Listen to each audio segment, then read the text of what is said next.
Welcome. Can you hear me? Great. Baruch Hashem. Okay, today with great Siyata Dishmai, we're starting a new Mishnah. Hu Haya Omer. So Hu Haya Omer, a new section in Hilal's teachings. Marbe Basar, Marbe Rima. There are going to be 5 negative and 5 positive. So someone who increases meat, he increases worms. Marbe Nechasim, Marbe Da'aga. If someone increases property, possessions, then he increases worry. Marbe nashim, marbe shafim. If someone increases wives, then he increases witchcraft. Marbe shfachot. If he increases maidservants. Marbe zima. There will be more promiscuity. Marbe avadim, marbe gazel. If there's more servants, there'll be more theft. That's the 5 negative. Now let's do the 5 positive. Marbe Torah, with increased Torah. Marbe Chaim, there's more life. Marbe Yeshiva, more time in Yeshiva. Marbe Chochma, there'll be more wisdom. Marbe Eitzah, Marbe Tevuna. The more advice that's taken, the more understanding there is. Marbe Tzedakah, with more charity given, there's more peace. Marbe Shalom. And the final one, a bit out of context, is Kana Shem Tov, Kana La'atzmo. The person acquires a good name, that's for himself. Kana lo divrei Torah, but if he acquires words of Torah, then kana lo chayei olam haba. So we need to understand, is there a theme of this Mishnah? Is there a structure in this Mishnah? And also on a prati level, on a specific level, why were specifically these things chosen? Meaning if you're going to choose 5 negative things, there are many other negative things you could have chosen. Why were specifically these chosen? If you're going to choose 5 positive things, there are many other things you could have chosen. And also the parallels that are made, meaning Marbe, Basar, Marbe, Rima, there are many things you could have said. So we're going to try and go through these one by one. In other words, we have 2 goals. Number 1 is understanding the detail of each one, each pair that we're going to say. And then also understand the bigger structure of why in general these are chosen and what the theme of them is, to get a bigger picture, to get an overview message of what Hillel was teaching. Today, it looks like we're only going to manage the first 5. We'll do the negative ones today. And Be'ezer Hashem Yisborach, tomorrow, the next time we learn, then we'll do the positive ones. So let's give it a start. So first, just to pay attention to the order of these 5, the Tiferes Yisrael, when he's looking for reasoning behind these 5 being chosen, he writes there are 5 in order of a man's desires as they develop, as he grows. The first one is basar, meaning the first basic desire that a person has is the desire for food. Even as a young baby, that desire is already developed. And the next one, as he gets older, is possessions. That's even a child age 2 or 3. Everything is mine. He grabs everything. He wants to have the sensation of possessing things. Even things that aren't his, he grabs them. He says they're his.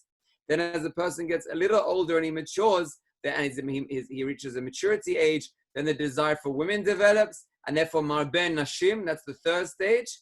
And then, now I'm not sure how the Tiferes Yisrael explains exactly the difference between the next 2, but he puts the next 2 in one grouping.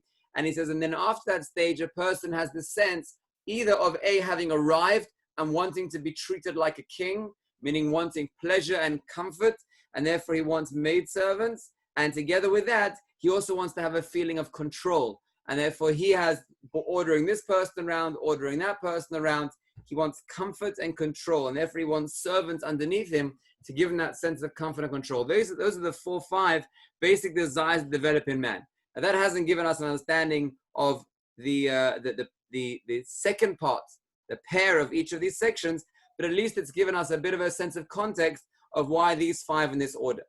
So let's go through them one by one and get a deeper. We're going to ask specific questions on each one as we get to it to get a deeper understanding behind it. Marbe basar, if someone has too much meat, marbe rima, then there's more worms. Now the Meforshim here explain that these worms, they are referring to it when after a person dies and their body starts decaying, then the body rots and there are worms that come into the body. Now the Gemara speaks about it as something which is not just a theoretical concept, but it's very much alive and felt by people. This is the language of the Gemara. Shabbos Daf Yud Gimel Amud Beis. Amar Rabbi Yitzchak, Kasher Rima Lemes. It's difficult, it's painful to have worms on a dead body. kamachat b'basar chai, just like having a needle is in flesh of a body. And now just this concept is very interesting. Is this a scare tactic? Is it coming to tell us don't eat too much meat because your body will rot and there will be worms in your body? Between me and you, who is bothered by that? Meaning, if you're telling me there'll be pain, it's hard for me to fathom that concept. A dead body is a dead body. It doesn't feel anything. After a person has moved into the next world, as the neshama goes up to Shamayim, his body is left to decay. Why is it supposed to bother a person that after he dies, his body will be decaying in the body? Is that something which is a motivational factor for a person that we're trying to scare him into this recognition? Now, put that on hold, that question for a second. Now, it's just interesting, the concept of using death. Is using death something encouraged or not encouraged? So you see both Torah-oriented people and Torah-oriented people use death as a tool to serve their functions. The Pasuk says, Nochal v'nishteh ki im nachar namut. Let us eat, let us drink, because tomorrow we're going to die. Meaning that a person who wishes to live a hedonistic lifestyle, then what's his mindset? He's saying, well, eventually we're going to die, and the body's going to be rotting anyway, so let us at least enjoy ourselves now at this stage in life.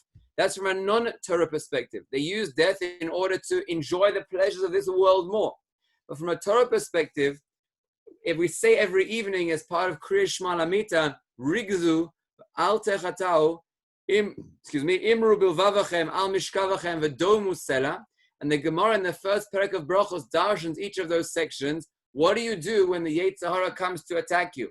And the final stage, the trump card, the winning card that wins the whole picture, is if none of the other tricks work, then what can you do to stop the Yetzer Hara? Domu Sela, contemplate death. Meaning the exact same thing which a non-Torah person contemplates, which makes him have more pleasure in this world, a Torah-orientated person contemplates, and he thinks, I'm going to die one day. Let me make sure that I'm going to behave well, behave appropriately, and not fall for the Yetzer Hara. So you see, the idea of contemplating death could lead a person in one of two tracks. It could either lead them to say, I'm going to die at some point. Let me make the most of this world and have fun. Or a person could say, I'm going to die at one point. I don't want the negative consequences or after effects. Then let me make sure I behave properly in this world. Our question is, how is death a motivating factor? How does it work? How is it supposed to encourage us here not to be eating meat? What's the concept behind it? So I want to go back a stage and unpack this concept and explain it in more depth. And this is going to be a key to explaining other parts of this mission as well. Man is made up of a body and a soul. The major question, which is our life, is where you identify yourself. There's a sense of self, which is neither the body or the soul. It's a sense of self, and it's made up of what we've described as the compound of both the body and the soul together. It is inappropriate and not true to identify oneself only as the neshama.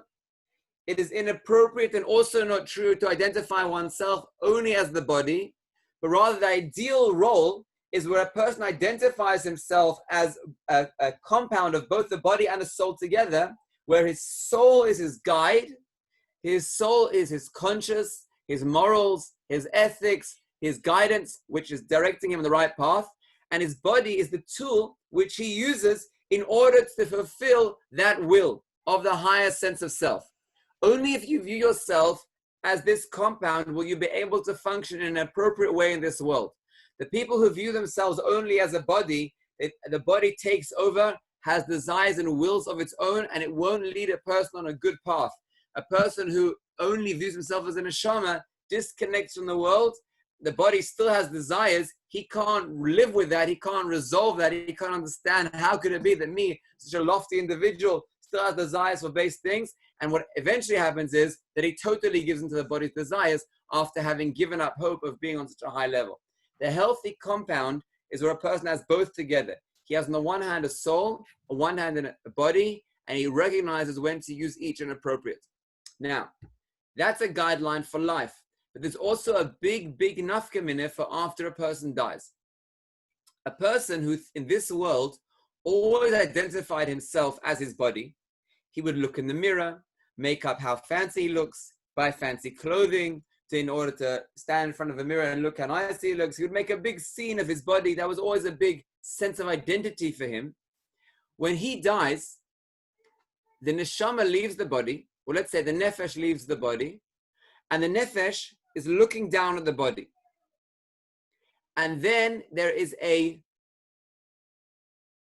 existential crisis where he knows himself to be his body. That's what he's identified himself with all his life.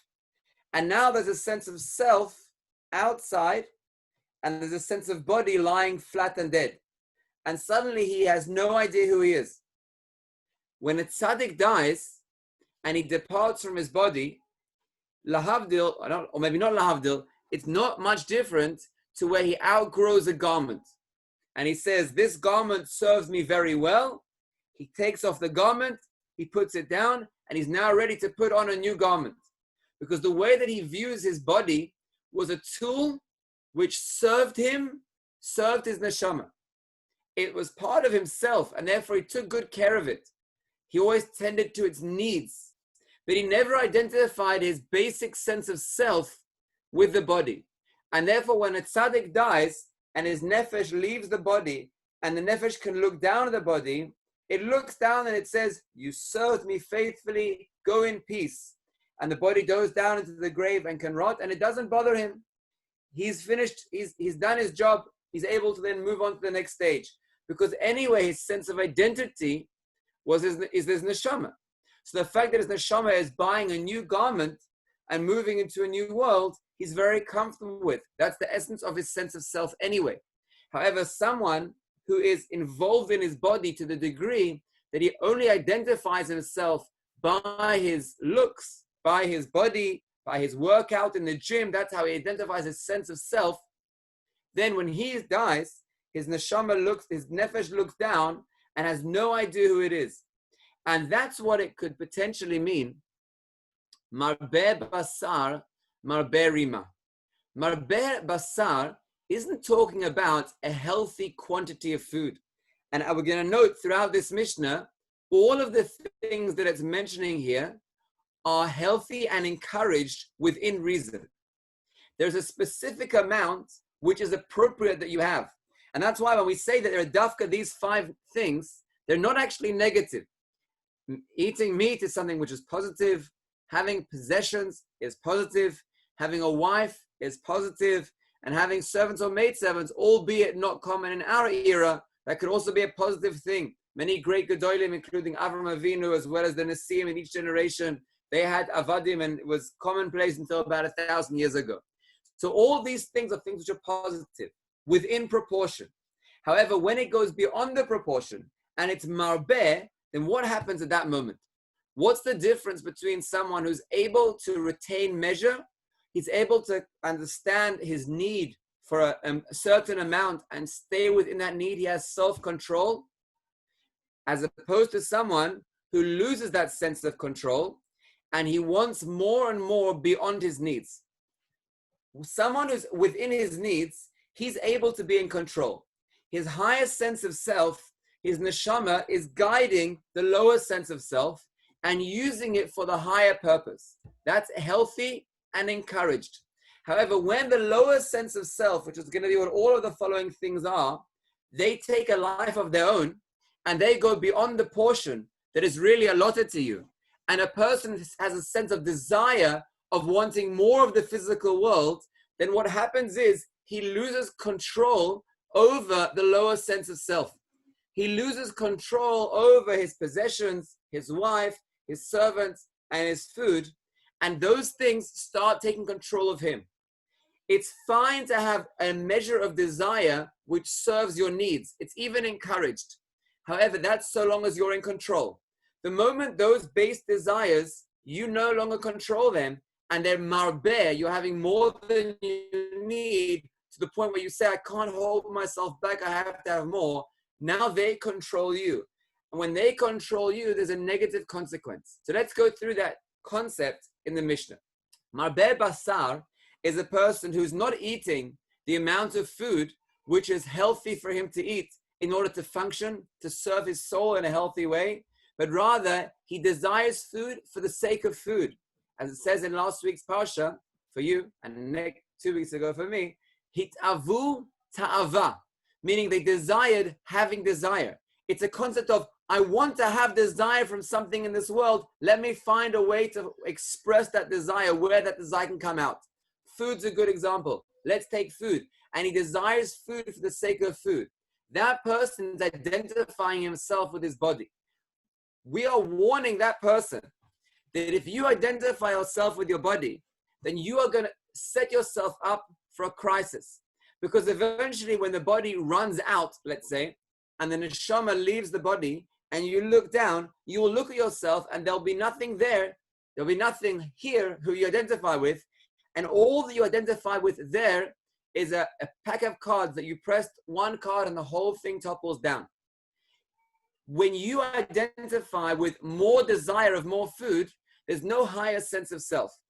And therefore, when you look down at the body, it's not saying, what Rabbi Yitzchok in Maseches Shabbos, it's not necessarily saying that the body feels the worms going through the body like we feel needles in our flesh, but rather it's saying from the nefesh. When the nefesh looks down at the body, it's a painful experience for the nefesh of not having any sense of self other than that which he now sees decaying. It's everything that he defines himself by, which now goes up in smoke or goes down in rotting decay. And that is a sense which you can prevent ahead of time. By learning this Mishnah and recognizing, yes, of course, have food. Yes, of course, a person should be involved in the world and taking care of his body. But that's only where the highest sense of self is in control. But once the lowest sense of self desires more and more food, where it takes a life of its own, then you should know you're setting yourself up for trouble. Because when the body continues in that way, the body takes over. The body takes control. And by you identifying yourself with the body's base desires, eventually a person will lose his existence. He'll lose his sense of self, which that's scary even in this world. When a person doesn't know who he is, what he stands for, what his views are, what his values are, he loses his very chiyus. He loses his very sense of being. That's point number one. I just want to tell an anecdote in respect to that.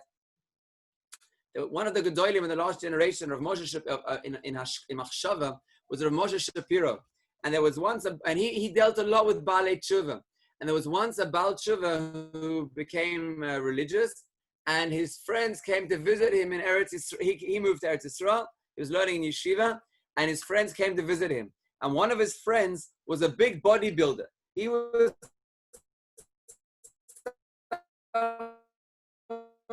who did weight and had one for a child Tshuva friend in Israel. And he said, I must take you to Rav Moshe Shapiro. He's a big tzaddik. So they go to Rav Moshe Shapiro, and he says, so what do you do? So then the guy says, with his showing off his body, and he says, I build my body. And so Rav Moshe Shapiro was unfazed by that, and he says, and what do you do for your soul? He was stumped. He had no answer to that question. That's all you are? All you are is some flesh and muscle? That's your essence? That's your sense of self? That line transformed that muscle builder. That line made him reassess. Is this all I stand for? Is this all who I am? And he started attending some shiurim in Or Sameach. And the rest, my friends, is history. And that story is found in Rabbi Akiva Tatz's book called The Anatomy of a Search. Anatomy of a Search. That's a story that he tells there. So if a person's sense of identity is his body, then he has no sense of self which is beyond that base desire. All he has to look forward to is when his neshama will eventually look down at the body and realize it made a big mistake and feel the pain of a missed opportunity of a lifetime of higher value. That's point number one. Point number two, same underlying theme. Marbe nechasim, marbe da'aga. Now, nechasim are very encouraged.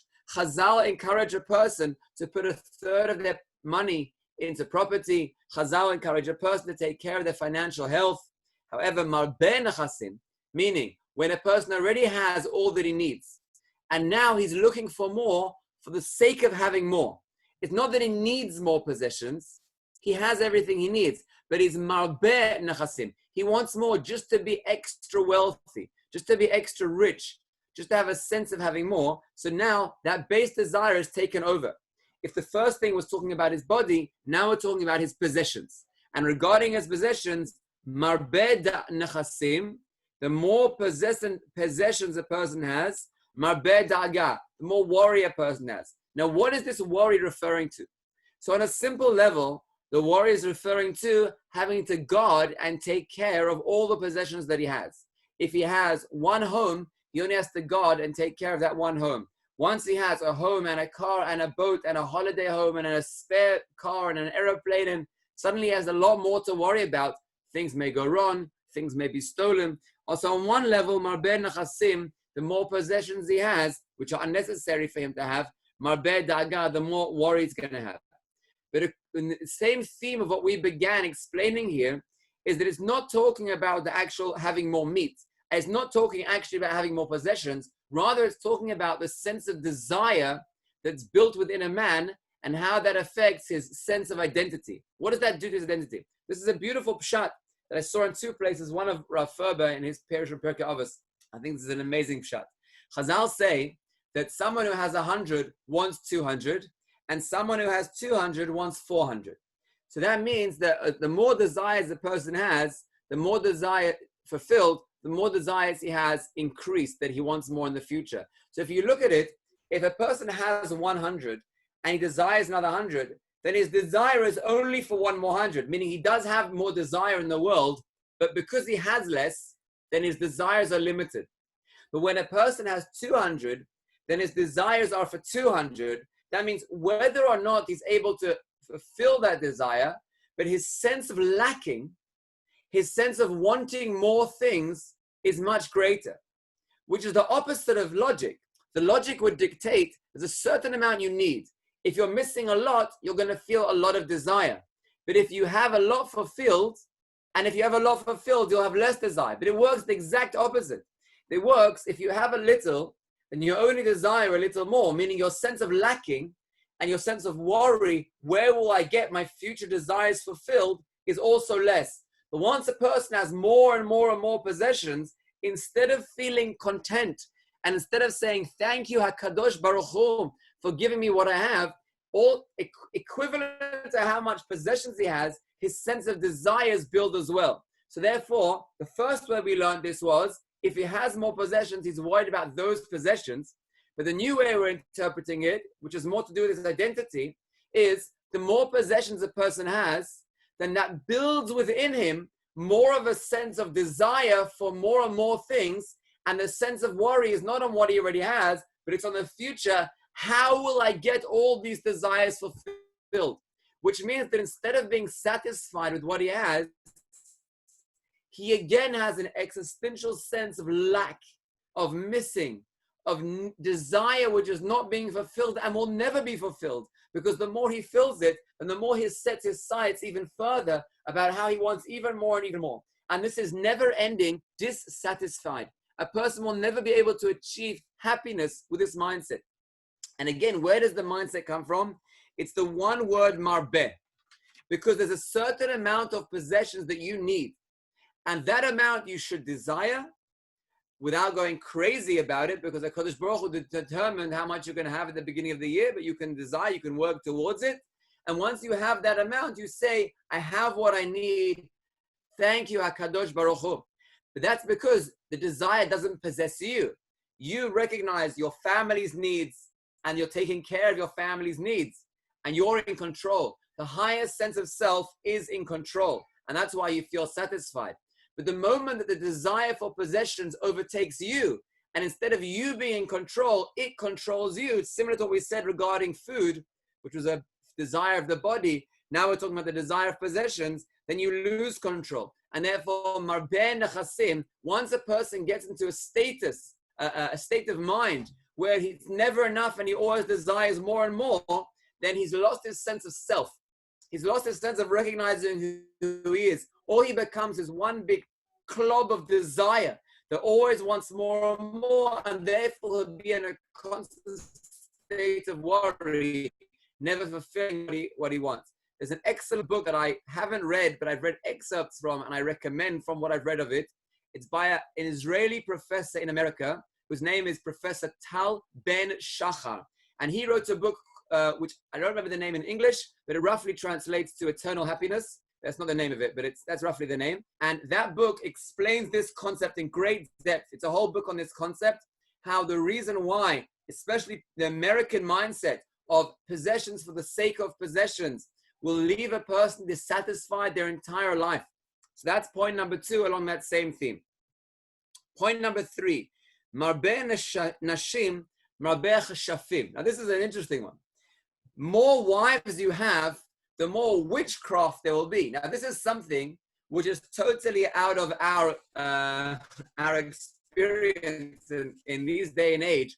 Although you do see that in the Torah and all the way through Chazal, women were always the one associated with witchcraft, even though it's equally in theory applying to men. Meaning the Torah, when it speaks about the prohibition of doing witchcraft and that it's chayav misa, it says in the feminine, machashefa lo tichiyeh, a woman witch can't live. And the Rashi says, diber hakatov bahoveh. It's just talking about what's more common. Why is it more common that women do witchcraft than men? The mindsets are like this.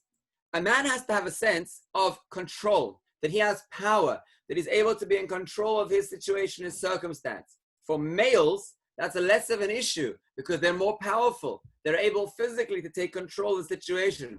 Women are weaker physically, and therefore they need to find some way to be in control and to take control of a situation. If they can't do that through brute strength, they can do that through cunning witchcraft. And therefore women have an inclination to find ways to take control of those who are more powerful than them by using witchcraft. That's what the way one of the Mefarshim explains why it's dafka women. Now, why dafka more women, more witchcraft? And here the Mefarshim explain the idea, which is very interesting. What do Chazal call when you have more than one wife? What do they call? Anyone who's learned the first Pirkei of Yevamos will know they're called tsarot, which means tsaros. It means troubles. Why, when they call a co-wife, which is allowed according to the halacha, why is it called troubles? Because a woman has the sense of needing the man to love her. Her sense of self is defined by the affection that her love gives to her. A woman's whole desire in marriage is to have someone who she feels gives her affection, cares for her, and loves her. That's her sense of self. In a deeper way, the woman is the receiver and the man is the giver. If you think of how a child is born, the woman's sense of self is that she needs to receive from man.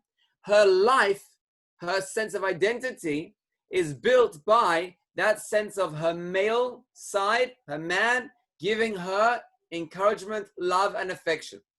Now, when you have one wife and one husband, that develops in a very healthy manner. And therefore, there's no issue. Like all of the topics here, if you have things within measure, it's encouraged. That's the common denominator by all 5 of these things. However, when you go beyond a measure, when a man wants more than one wife, then the woman now is in a sense of lacking, because however much a husband gives her love, he's also giving love to someone else. And she feels this great need to win her husband over. And if she can't do it by conventional methods, then it turns her towards witchcraft. And therefore, a simple pshat in the Mishnah is, Marbeh Nashim, Marbeh Shafim. When a man has more than one wife, then it will lead to more witchcraft because they will turn to using witchcraft in order to win him over. That's from the woman's perspective, but also from the man's perspective. Why is a man having more than one wife? A man who's having more than one wife symbolizes that he desires more. You can't bring a raya from Yaakov Avinu. He didn't desire more than one wife. He only desired one, just he was tricked. But a man who desires more than one wife is an expression of him desiring more in the world. What will be the result of him desiring more in the world? And this is going to, again, follow in our same theme.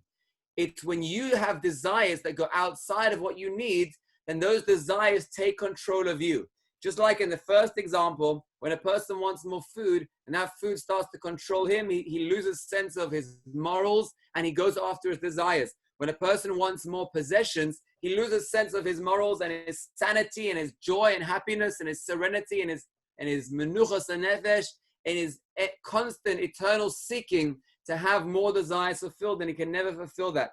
So too with women. When a person has more wives, then he thinks it's good. He'll have more pleasure. He'll have more desire fulfilled. But as we see from what that leads the women to do, it leads them to go to inappropriate and illegal ways to take control over him. Anytime you get involved in having more desire fulfilled, like is with all these elements, then not only do you not have them fulfilled, but there's a deep negative consequence whereby those things take control of you. And even that basic sense of your neshama ruling the body is lost. The whole thing flips over and you lose your sense of identity, you lose your sense of self when you find yourself caught between trying to appease this wife and that wife and them doing witchcraft against you. The last two are things that really we don't have any fathoming of today. They're totally out of the realm of our zone that we're familiar with. Marbeh shefachot, marbeh zima, when there's more maidservants and there's more incest, and when there's more avad, then there's more gezer. Now, a beautiful parish that I saw on marbeh shefachot, marbeh zima, in Erfurba also, is the Gemara in the Mishnah in Ksuvas. The Mishnah in Ksuvas says that when a woman and a man get married, there are certain obligations a woman has to have towards a man. You should always remember where it is. Later on, you need to pull it out as a card against your wife, all the obligations that a woman has towards the man. But then the Gemara the Mishnah describes what happens when she brings with her a maidservant. So with the first maidservant, then she's exempt from certain halacha, certain practices in the house. With the second one, she's exempt from more until you get to 4. Once you get to 4, then in theory, there's enough maidservants to take care of all the jobs that need to be done in the house. However, Chazal say, it's a machloket there, but Chazal say in the Mishnah, nevertheless, you should not allow her to bring in more. She should still retain certain jobs that she does, because if she doesn't still have work that she's involved in, then that will lead to zim'ah. Meaning, you see from here that when a woman is involved in productive practice, then her productive practice enables her to feel a sense of identity in the world, in line with everything we've been speaking about until now. She feels accomplished. She's doing what she needs to be doing. And like everything in this Mishnah, when you do what you need to be doing within measure, you'll be productive. It won't lead to inappropriate places. But when a woman isn't doing what she needs to be doing, and rather in this case, she's desiring pleasure, she's desiring luxury, she wishes to sit back like a princess and have all the work done for her, then where that will lead her to is to find the expression in an unhealthy way. She is not fulfilling her role in a healthy way, and therefore zima, she expresses herself in an unhealthy way. And therefore, marbeh shefachot, if you bring in or she brings in too many maidservants, that will lead his wife towards a zima. It will lead her to act inappropriately. And finally, marbeh avadim, marbeh gazel. Rabbeinu Yonas has quite a harsh statement here, which falls in line with what the Maharal says, and I want to share it, and we'll conclude with this. Anyone who's learned Bava Kama knows that there are Arba Avos Nazikin. And the Arba Avos Nazikin included in that list is shor. And it calls someone who has a shor a mazik. Now it's interesting, why does it call him a mazik? It wasn't him who did it. It was his possession that did it. But you see from the eyes of Chazal that if you own something and what you own damages, we don't say it was something external to you that damaged and you just have to pay, but rather Chazal call you the mazik. It doesn't say that it was the shor who was mazik and you are the owner of the shor. It says you are called a mazik by having a shor that's mazik. Meaning, you have possessions and it's not true to view your possessions as external to you. Everything you own makes up who you are. If you have possessions that you own, it defines you, it determines who you are. And this is a much deeper concept which we don't have time to develop, but I'll say this. If you are someone who hoards things, and you have a lot of clutter in your home from all the things that you've hoarded, then there'll be a sense of clutter in the shefa that comes down to you from Hashem. HaKadosh Baruch Hu gives you possessions for you to use in your service of Him, your service of HaKadosh Baruch Hu. Like we see by Yaakov Avinu, that he went back to bring him the pachim ktanim. Why did he go back? Why was that so important? Because every possession that you own makes up who you are and what your mission and your role is in this world. And therefore, it's not true to view your possessions as external. If you have things, it's part of your obligation in this world to see how you are using them in your service of Hashem. And if you have things that you're not using, it's important that you get rid of them. because the shefa that comes down to you from HaKadosh Baruch Hu comes down, as far as possessions are concerned, comes down in accordance with how you're using them in your service of Hashem. When you have servants, a person has a tendency to say, well, that's not me. I'm not responsible. That's just a servant that I'm hiring. But he has free choice and it's his responsibility. But that's not true. Say the Maharal and Rabbeinu Yonah. Your possessions make up your sense of self. Your sense of identity is determined by the possessions that you own. If you have things, those things determine you. And therefore, when it says Marbe Avadim Marbe Gazel, by you owning those servants, we attribute the theft to you. Now, I'm not talking about dinim mamonos here. What if there were no edim? Then are you obligated to pay? I'm talking about how it affects your soul. It will affect your soul to make you more inclined towards theft. And you may not go out and steal in the same way that a servant may go out and steal, but just having in your possession someone whose inclinations are towards theft, that develops within you as well by being your possession, that same inclination in a subtle way. Because your possessions are not external to you, they're an expression of who you are. So a person who desires more servants, it's going to the amount of servants that you need is fine. We're only talking here about marbe avadim. Again, when you have the right amount of possessions which are serving and functioning, that's healthy. That's not inappropriate. That's fine. But once you're marbe avadim, you have more than you need, and that surplus affects you negatively. So to summarize what we said today, we went through the first 5 in the Mishnah. We understood why those 5 have a common theme and they were all taught together. All of them are things which are healthy in the right portion. All of those things, if they go out of proportion, instead of you controlling them, they control you. Ideally, the sense of identity should be, I have a soul and my body is my tool that I use to fulfill the soul's desire. In all of these 5 cases, it's where the body takes over, and instead of the soul giving direction, by having surplus extra of the physical world, it flips around, and that desire then controls who you are and your sense of identity. And therefore you're encouraged to move away from these things. Always take from the physical world according to your needs.